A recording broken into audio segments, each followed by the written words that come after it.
Assalamualaikum warahmatullahi wabarakatuh. Selamat datang di video kali ini. Gimana kabarnya teman-teman sekalian? Semoga semuanya dalam keadaan sehat ya.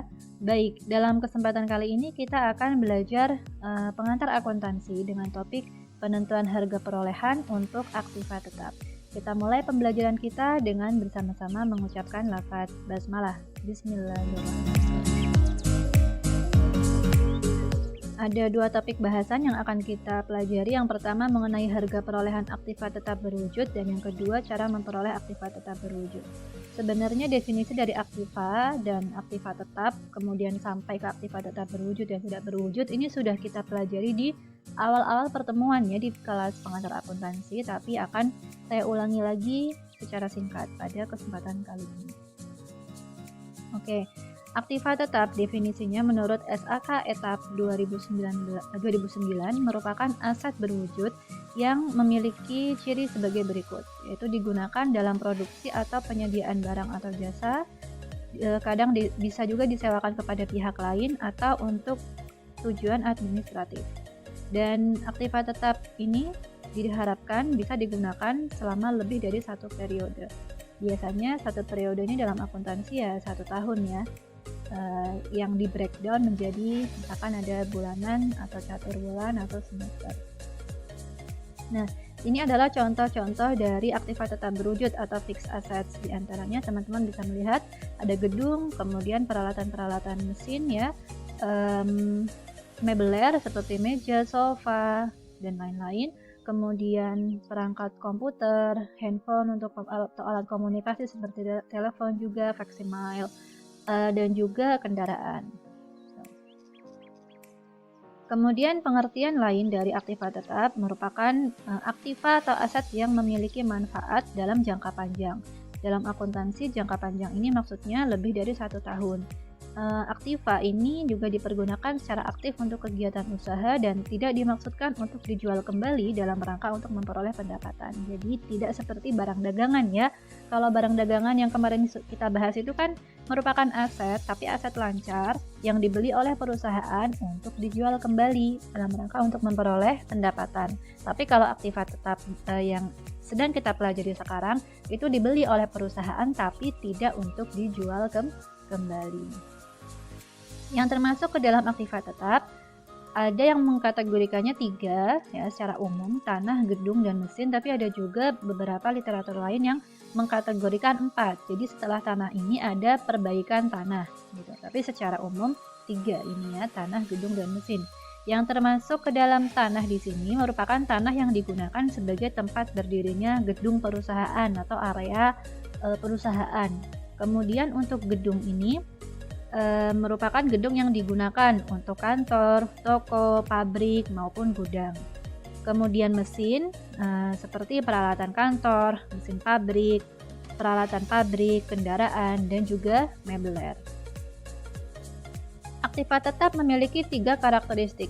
Yang pertama, memiliki wujud fisik. Kemudian yang kedua, digunakan untuk memproduksi atau menyediakan barang atau jasa, disewakan kepada pihak lain atau untuk tujuan administratif. Yang ketiga, memiliki umur manfaat lebih dari 1 periode akuntansi. Ya, 1 periode tadi ini berarti 1 tahun atau sampai 1 laporan keuangan gitulah. Nah, untuk yang memiliki wujud fisik ini hanya khusus untuk aktiva tetap berwujud, karena kita akan membahas bahwa aktiva tetap ini bisa digolongkan menurut ada dan tidaknya wujud fisik dan menurut terbatasnya masa manfaat. Jika kita menggolongkan aktiva tetap menurut ada dan tidaknya wujud fisik, maka aktiva tetap bisa digolongkan menjadi 2 macam, yaitu aktiva tetap berwujud dan aktiva tetap tidak berwujud. Dan jika kita golongkan terbatasnya berdasarkan terbatasnya masa manfaat, maka aktiva tetap ini bisa digolongkan ke dalam aktiva tetap yang masa manfaatnya tidak terbatas dan aktiva tetap yang masa manfaatnya terbatas. Apa itu aktiva tetap berwujud? Aktiva tetap berwujud merupakan aktiva yang memiliki wujud fisik, dapat dilihat dan dipegang. Manfaat aktiva tetap berwujud merupakan jasa yang bisa kita peroleh dari penggunaan aktiva tersebut. Yang termasuk ke dalam aktiva tetap berwujud diantaranya tanah, gedung, mesin, kendaraan, dan mebeler. Yang kedua adalah aktiva tetap tidak berwujud. Apa itu aktiva tetap tidak berwujud dan apa saja contoh? Aktiva tetap tidak berwujud adalah aktiva yang tidak memiliki wujud fisik, tidak dapat dilihat dan dipegang. Kemudian manfaat aktiva tetap tak berwujud yang disediakan adalah hak yang melekat padanya. Sebagai contoh hak cipta, maka manfaat yang bisa kita peroleh dari kita ngurus hak cipta adalah royalti. Makanya penting ya, sampai kemarin pembahasan masalah cover lagu, kemudian masalah buku bajakan, kenapa itu menjadi pembahasan yang serius. Kemudian juga kemarin yang sempat kita dengar juga kalau kita punya kafe, kemudian saat itu kita memutar musik gitu. Nah, kita harus bayar royalti kepada si pemilik hak cipta. Ya, karena apa? Karena hak cipta ini merupakan aktiva tetap yang tidak berwujud. Kita tadi sudah selesai membahas mengenai ada dan tidaknya wujud fisik. Sekarang kita membahas di penggolongan kedua, yaitu aktiva tetap yang masa manfaatnya tidak terbatas dan aktiva tetap yang masa manfaatnya terbatas. Untuk aktiva tetap yang masa manfaatnya tidak terbatas, contohnya adalah aktiva tetap yang dapat digunakan selama jangka waktu yang tidak terbatas, misalnya tanah. Tanah ini bisa digunakan dalam jangka waktu yang tidak terbatas selama tanah tersebut tidak tertimpa bencana gempa bumi atau longsor yang mengakibatkan perubahan struktur tanah. Kemudian yang kedua, aktiva tetap yang masa manfaatnya terbatas ya. Aktiva tetap yang masa manfaatnya terbatas dapat dipergunakan hanya dalam jangka waktu tertentu, misal 5 tahun, 10 tahun, atau 50 tahun. Termasuk dalam golongan ini misalnya gedung, mesin-mesin pabrik, dan hak cipta. Dari dua penggolongan ini, kita akan nanti melanjutkan pembahasan di video selanjutnya, yaitu mengenai depresiasi. Kita bisa simpulkan bahwa aktiva tetap yang masa manfaatnya tidak terbatas maka tidak akan terkena akuntansi depresiasi. Ya, di akuntansi tanah diasumsikan tidak memiliki atau tidak akan terkena penyusutan. Sementara aktiva tetap yang masa manfaatnya terbatas ini di akuntansi akan terkena akuntansi depresiasi, atau kita asumsikan peralatan-peralatan atau aktiva-aktiva ini nantinya akan mengalami penyusutan sepanjang berjalannya waktu. Jadi aktiva ini memiliki masa manfaat atau usia manfaat atau umur manfaat.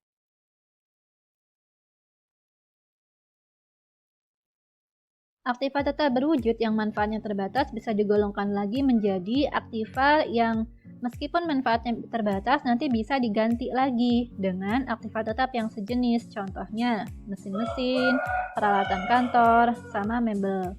Tapi ada juga aktiva tetap yang kalau sudah habis itu nggak bisa diganti lagi, contohnya kandungan tambang biji besi, tambang minyak, tambang emas, dan lain-lainnya yang termasuk sumber alam yang tidak dapat diperbarui. Nah, tadi kita sempat singgung ya, ada atau tidaknya depresiasi pada aktiva tetap bisa kita lihat dari masa manfaat gitu. Jadi kalau aktiva tetap tersebut memiliki masa manfaat yang tidak terbatas, maka dia tidak menjalani akuntansi depresiasi. Tapi aktiva tetap yang manfaatnya terbatas, dia menjalani akuntansi depresiasi. Selesai pembahasan mengenai aktiva tetap, kita akan masuk ke harga perolehan aktiva berwujud. Mengapa kita perlu mengetahui harga perolehan aktiva berwujud? Ya, karena menurut prinsip akuntansi, aktiva tetap ini harus dicatat sesuai dengan harga perolehannya. Harga perolehan meliputi semua pengeluaran yang diperlukan untuk mendapatkan aktiva tetap tersebut, termasuk juga pengeluaran-pengeluaran lain sampai aktiva tersebut siap untuk digunakan. Harga perolehan ini kalau secara singkat bisa kita simpulkan sebagai harga beli ya, ditambah seluruh biaya yang dikeluarkan untuk memperolehnya dan menyiapkan aktiva tersebut sampai siap digunakan. Mulai harga beli, biaya ya kan, biaya langsung, kemudian estimasi awal biaya pembongkaran aset. Jadi kalau kita estimasikan saat aset ini dibongkar atau aset ini ditukar tambah gitu ya, atau aset ini direstorasi lokasi saat habis umur manfaatnya. Karena tadi ada aktiva yang umur manfaatnya terbatas ya, 5 tahun udah nggak bisa dipakai, 10 tahun udah nggak bisa dipakai, itu harus kita estimasikan kira-kira kalau nanti umur manfaatnya udah habis, nah itu berapa biaya yang kita perlukan untuk bisa menjual aktiva tetap tersebut. Kemudian cara memperoleh aktiva tetap berwujud diantaranya adalah dengan beli cash ya, pembelian tunai, kemudian beli kredit. Di sini kalau aktiva tetap berwujud biasanya ya kreditnya jangka panjang ya karena harganya pasti mahal. Kemudian membangun aktiva tersebut sendiri seperti gedung dan lain-lain.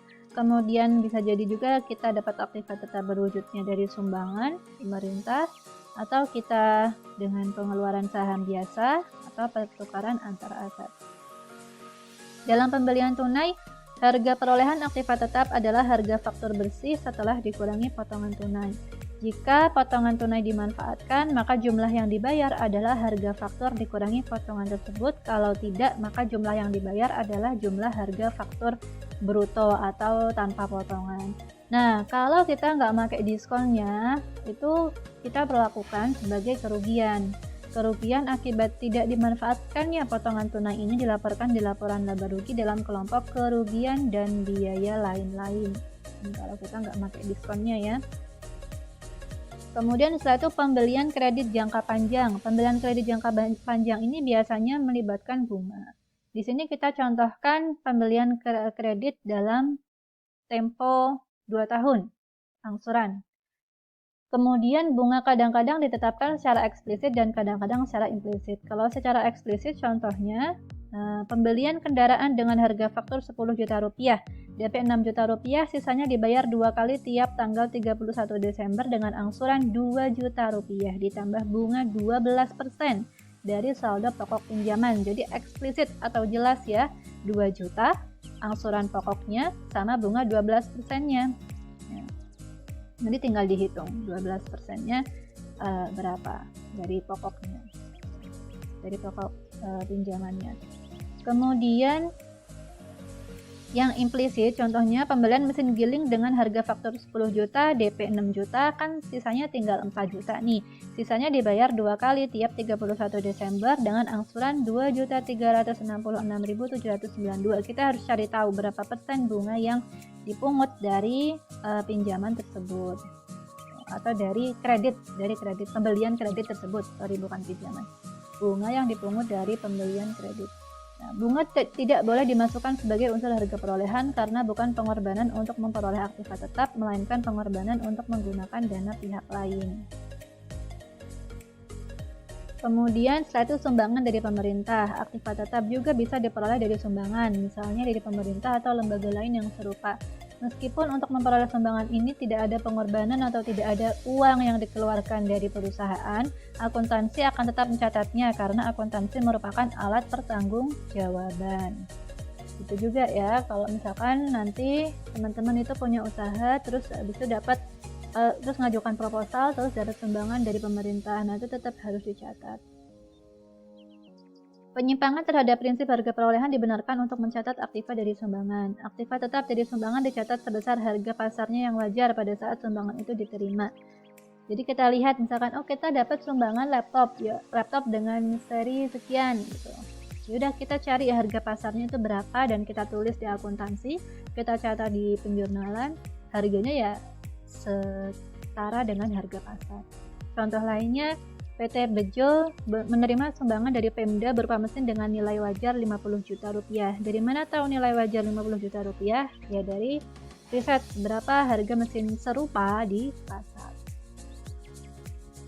Kemudian bisa juga aktiva tetap ini diperoleh dengan cara membangun sendiri.